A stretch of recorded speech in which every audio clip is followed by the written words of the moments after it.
నెల్లూరు నగరంలోని మూలపేట 39వ division Little Angels School సమీపంలో సిటీ ఎమ్మెల్యే అనిల్ కుమార్ యాదవ్ పర్యటించడం జరిగింది. అనంతరం వైఎస్ఆర్సీపీ కాంగ్రెస్ పార్టీలో భారీ చేరిక అనంతరం మీడియాతో మాట్లాడిన సిటీ ఎమ్మెల్యే అనిల్ కుమార్ యాదవ్ ఈ కార్యక్రమంలో మల్లి నిర్మల, మాణిక్యాల సునీల్, వైసీపీ నాయకులు, కార్యకర్తలు తదితరులు పాల్గొనడం జరిగింది.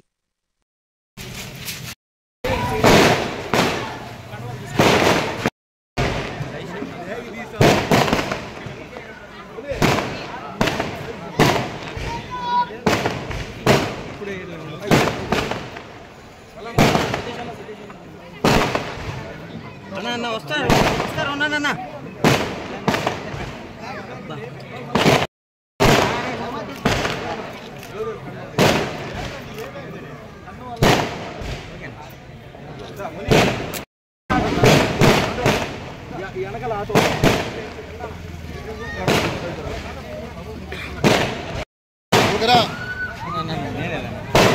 అఫ్సర్ భాయ్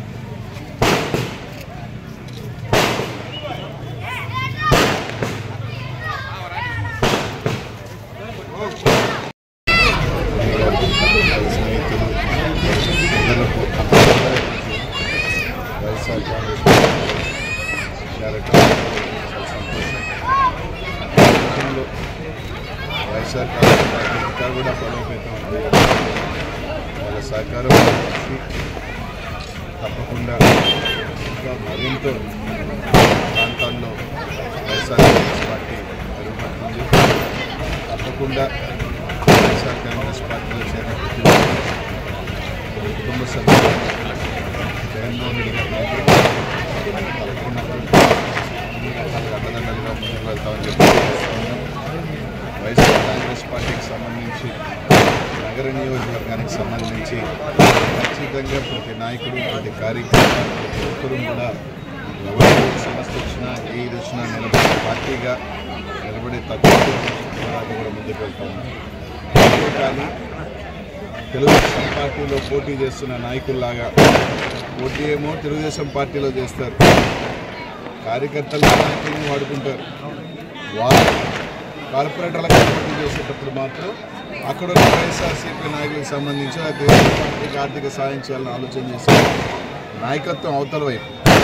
ఇక్కడ ఖచ్చితంగా మాకు పార్టీ ఒక నా కుటుంబంలాగా మాకు కష్టపడిన కూడా అన్ని రకాలుగా ఆదుకునేదానికి పార్టీలో కొత్తగా పార్టీలో అందరూ కూడా కలిసి పోయే పార్టీ అని చెప్పి కాంగ్రెస్ పార్టీ నెల్లూరు నగర నియోజకవర్గం ఇంకా మరెంతో బలోపేతంగా చెప్పి ఈరోజు దానికి గమ్మత్తైన విషయం. ఒక వీధిలో తెలుగుదేశం పార్టీ అభ్యర్థి తిరుగుతారు, దాన్ని ఆనుకునే పక్క వీధిలో జనసేన అభ్యర్థి తిరుగుతారు.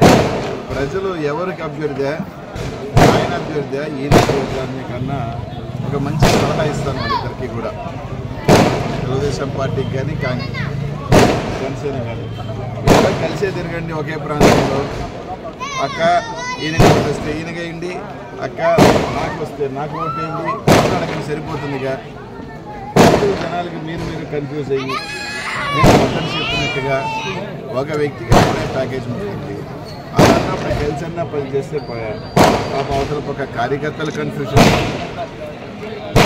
మేము పార్టీల్లోనే ఒక అర్థం కాని ఎందుకంటే ఎవరికి ఇచ్చినా ఒక ఆయన కనిపించడు శ్రమదాన్ని. అదేదో కలిసే తిరిగితే పని అయిపోద్ది కదా.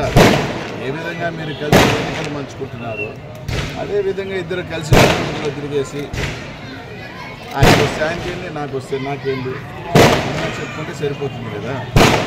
అలా కాకుండా ప్రజల్ని కన్ఫ్యూజ్ చేసుకుంటూ, మీ కార్యక్రమాన్ని కన్ఫ్యూజ్ చేసుకుంటూ, ఎలాగో అందాల్సిన మాట్లాడుకోవాల్సిన రెమ్యూనరేషన్ అయిపోయిన తెలుగుదేశం పార్టీ నాయకులే చెప్తున్నారు.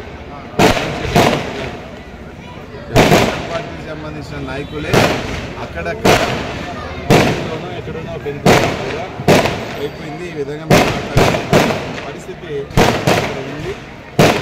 దాన్ని ఆలోచన చేసుకోవాల్సిన వాళ్ళ మీద నాకు సంబంధం లేదు. వాళ్ళు పోటీ చేసినా నాకే అభ్యర్థి గతంలో నా మీద ఇంకొక అభ్యర్థి కొత్త అభ్యర్థి. కానీ ఏం రెమ్యూనరేషన్స్ ఏం లోపాయకారు ఒప్పందో అది వాళ్ళిద్దరూ తెలుసుకొని పండగతో ప్రాంగలంతో తెలిసింది. ఎలాగో ప్రజలకు కూడా ఏమేమి డీల్ జరిగినాయి అండర్ హ్యాండ్. ఎందుకంటే మా నారాయణ గారికి ఏదైనా డబ్బుతోనే నేను కొంటాను, డబ్బు ఇస్తే సరిపోతుంది. అందుకే మా కార్పొరేటర్లు ఆ రోజు పోటీ చేస్తే మా శాసనసభ్యులుగా నేను మా ఎమ్మెల్యేకి ఆర్థిక సాయం పంపించాను. మేము తీసుకోలేదనుకోండి, వెనక్కి పంపించాం. అట్లాంటి వ్యక్తి ఆయన పోటీ చేయాలనుకున్నప్పుడు అవతలవాడికి కూడా ఎంతో కొంత కష్టపడిన దానికి ఎంతో కొంత రొక్కం ముట్టుంటుంది కదా. కొందరు 20 అంటున్నారు, కొందరు 15 అంటున్నారు. ఇది కాక పైన ఇంకోటి పెద్దది అంటారు. అది వాళ్ళ అంతర్గత విషయం అనుకోండి, ఎవరికి ఎంత ముట్టింది అనేది నాకు అనవసరం. బట్ విశ్వసనీయ సమాచారం ప్రకారం తెలుగుదేశం పార్టీ వాళ్ళు చెప్తున్న మాటలే చెప్పినారు.